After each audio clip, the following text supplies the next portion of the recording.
An IRS scam has the St. Joseph Police Department issuing warnings to area residents. Basically, they're telling these people that they owe back taxes for one thing or another, and if those taxes are not paid, then the IRS will put a lien on their home or their property or something like that, and this matter can be resolved quickly if you'll just send in some money. St. Joseph Crime Prevention Officer Sergeant Greg Gilpin says the department has received several calls from area citizens who have been contacted by the scammers. You just have no idea where these calls are coming from. I mean, it could be right here in town, or it could be clear across the country or some other part of the world. That's just the way it works, and you just have to be very leery and just don't even deal with them. Just hang up. Our sister station, Q Country 92.7, was also contacted by the IRS scammers who left this message on the Q Country hotline. I need you, or your retained attorney of record, to return the call. The issue at hand is extremely time-sensitive.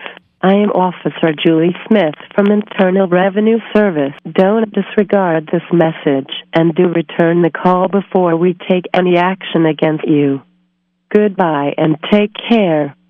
A phone number to call back was also included. We tried to call back from a different number, and our phone call went straight to voicemail. Voicemail box of this account is full. Please try leaving a message later. Your message has been saved. You may hang up now. Our third attempt to return the call was made from the Q Country studio and left us with just a busy signal.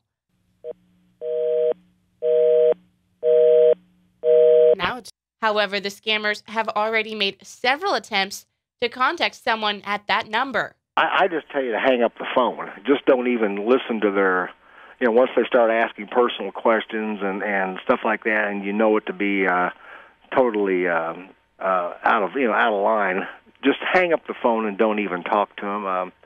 Many of these callers are very persuasive. I mean, they have a well-planned, well-written script that they've rehearsed, and they're very good.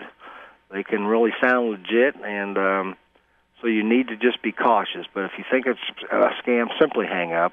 Just don't even deal with them. How do you know that is a scam and that it's not something that's actual? Well, they're not going to operate that way. If you've got some legal problems with the IRS or probably any other government agency, you're going to be getting a notification, probably through registered mail, or if it's serious enough, somebody's probably going to be coming to your home. But they're not just going to call you on the phone and randomly tell you that you owe money.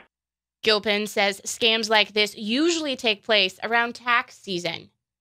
Yeah, you see this a lot around tax time when people are really thinking about taxes, but this is also the time of the year that people have saved up money for Christmas and stuff like that. So I got the scammers probably figure you have extra money that maybe you won't have throughout the year, so it may be a good time to hit. But you do see cases where people have filed their taxes and found out that somebody else has already used their Social Security number or something and actually gotten their refund. And that's not just here. That happens everywhere with some of the hacking that's going on. So far, Gilpin says he's not received any reports of people actually falling for the scam, just reports of people being hit up by the robocalls trying to collect. And as far as the IRS scam goes, calling Q Country, even if the scammers had landed the right call number, it's doubtful they'd have walked away with any cash.